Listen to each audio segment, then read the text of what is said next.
साने है बल्दिया केस में 250 से जायद अफराद को जिंदा जलाने के इल्जाम में गिरफ्तार रहमान भोला ने अब कहा है कि उसका एतराफी बयान शदीद तशद्दुद का नतीजा था। रहमान भोला का कहना है कि पुलिस ने यह बयान तशद्दुद करके लिया।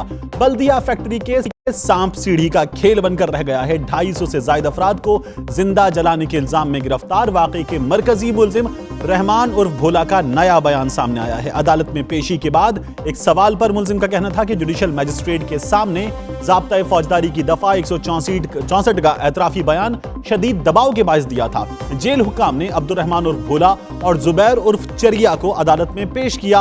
अदालत ने एक बार फिर वजारत दाखिला को हुक्म दिया है कि केस में मफरूर हम्माद सिद्दीकी के रेड वारंट जारी किए जाएं। अब्दुर्रहमान उर्फ भोला के 164 के बयान में MQM पाकिस्तान के रहनुमा रऊफ सिद्दीकी के केस में मुलव्वस होने के इंकशाफात किए जाने पर रऊफ सिद्दीकी भी अदालत में पेश हुए। अदालत ने रऊफ सिद्दीकी और अली हसन कादरी की जमानत में 25 जनवरी तक तौसीह करते हुए समाअत मुलतवी कर दी है। इस सिलसिले में सबसे पहले मैं मजीद जानूंगा। न्यूज़ एट 5 किया है हमारे नुमाइंदे शाहिद हुसैन ने। शाहिद, अब जब रहमान भोला ने अदालत में यह बयान दिया है तो अपनी इस केस में मुलव्वस होने के हवाले से वो क्या कहता है? देखिए तारिक, अब केस जो है 4 साल बाद तकरीबन एक अहम मरहले में दाखिल हुआ है, क्योंकि पहले जो था वो खाली खबरों में चल रहा था। अब मुल्जिमान जो जिनके ऊपर इल्जाम है कि इन्होंने फैक्ट्री को आग लगाई, वो बाकायदा तौर पर गिरफ्तार हो चुके हैं और केस जो है बाकायदा तौर पर अब जुडिशियल साइड पर जो है वो चल रहा है। पहले रहमान भोला ने जैसे थाई पुलिस को स्टेटमेंट दिया था, उसके बाद यहाँ FIA को, फिर पुलिस को स्टेटमेंट दिया कि सानिया बल्दिया फैक्ट्री के जो बल्दिया को फैक्ट्री को आग लगाई गई थी वो भत्ता ना देने की सूरत में लगाई गई थी। वो थी तहकीकात पुलिस की, जो पुलिस इब्तदाई तौर पर मुलजिम से तफ्तीश करती है। उसके बाद ज़ाब्ता फौजदारी की दफा 164 का जो स्टेटमेंट होता है वो जो है वो जुडिशियल साइड में आता है और उसके तहत अगर किसी मुलजिम ने अपना स्टेटमेंट दिया है तो उसी की बुनियाद पर किसी भी मुलजिम को सजा हो सकती है, जिसमें बड़े बड़े इस मुलजिम ने भी नाम लिए, वो जुडिशियल मजिस्ट्रेट के सामने लिए। ठीक, शायद मेरे साथ रहिएगा इस वक्त शेख सज्जाद महमूद साहब, पब्लिक प्रोसिक्यूटर मेरे साथ मौजूद हैं, उनसे भी इस बारे में। शेख सज्जाद साहब, बहुत शुक्रिया आपके वक्त का। आज सभी जानना चाहते हैं कि रहमान भोला अब जब ये कहता है कि उसका एतराफी बयान तशद्दुद करके दबाव में लाकर लिया गया, तो अब इस केस का फेट क्या है, रहमान भोला का फेट क्या है, अब क्या होगा, सब ये जानना चाहते हैं। देखिए जी, इसमें इशू ये है कि रहमान भोला ने किसी कोर्ट के सामने या ट्रायल कोर्ट के सामने ऐसा कोई बयान नहीं दिया कि वो उससे बयान जो है वो अंडर प्रेशर लिया गया था।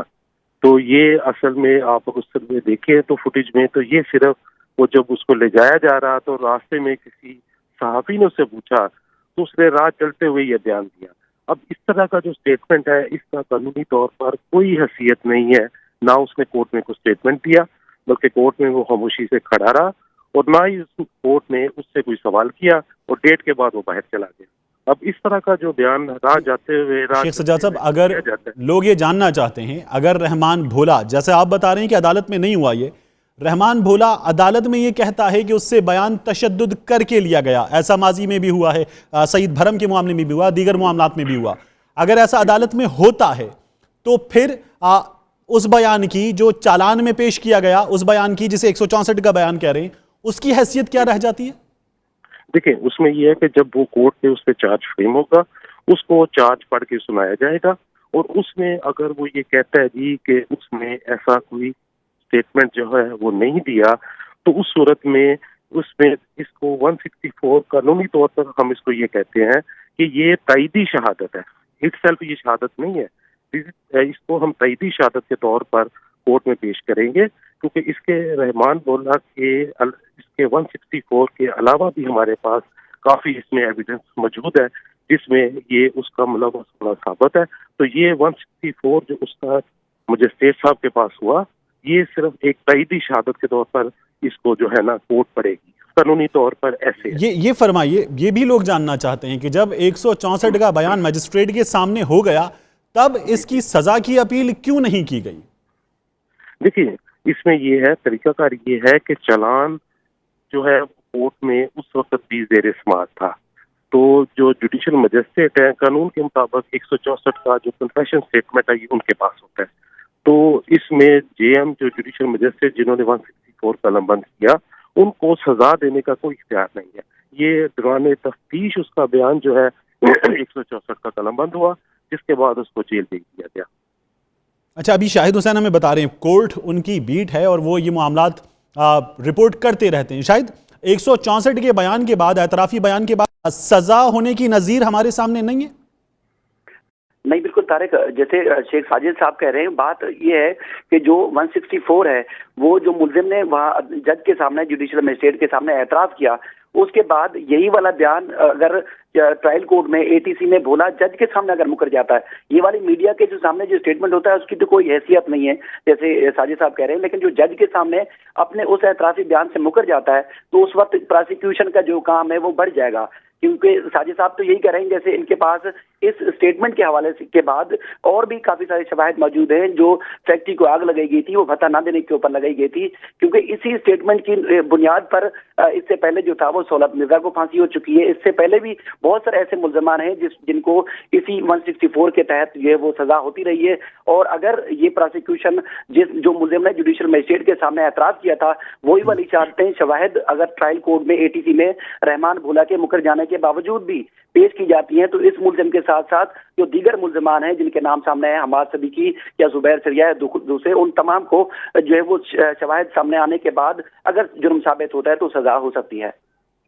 ठीक, और शायद ये भी बता दीजिए, जिस तरह हम अपने नाज़रीन को भी बता रहे थे, इससे पहले वो मुल्जिम कराची में दहशतगर्दी के वाकयात के जिनका चालान बताता था, उन्होंने एतराफ़ कर लिया, वो अदालत में जाकर ये बता चुके हैं अब गुज़श्ता दिनों में कई बार कि उनसे बयान तशद्दुद के जरिए लिया गया, उनसे बयान दबाव के जरिए लिया गया। देखिए, ये अब बाकायदा ट्रायल शुरू हो रहा है, ट्रायल अभी शुरू नहीं हुआ। इससे पहले जैसे थाई पुलिस, FIA या पुलिस को जो तफ्तीशी अफसरान को स्टेटमेंट दिया, उसके बाद जो केस चूंकि मरहलावार चलता है, तो मरहला जो था वो जुडिशियल मजिस्ट्रेट का था, वहां पर इसने बयान रिकॉर्ड करवाया। अब चूंकि दूसरे मुल्जमान भी इस मामले में सामने आ रहे हैं, जैसे हमाद सदीकी के रेड वारंट जारी हुए, अगर वो बाकायदा उसको हुकूमत नहीं गिरफ्तार कर सकती, तो जो मुल्जमान गिरफ्तार हैं और जिन लोगों ने जमानतें हासिल की हैं, उनके खिलाफ जो है प्रोसिक्यूशन ये चाहते पेश करेगी और वो केस जो बाकायदा तौर पर जो है वो चलेगा। तो फिलहाल जो है ये प्रोसीजर अभी शुरू हुआ है। अगर ट्रायल कोर्ट में मुल्जिम का दोबारा बयान होगा, गवाहों के स्टेटमेंट होंगे, तफ्तीशी अफसर का बयान होगा, वहां अगर ये मुल्जिम मुकरता है तो प्रोसिक्यूशन का काम बढ़ेगा और प्रोसिक्यूशन तमाम शहादतें जो पहले रिकॉर्ड करवा चुका है मुल्जिम, उनको तमाम को सबूतों को कलेक्ट करके वो मुल्जिम के खिलाफ अदालत में पेश करेगी। बहुत शुक्रिया शाहिद हुसैन आपका, शेख साजिद महमूद साहब आपका बहुत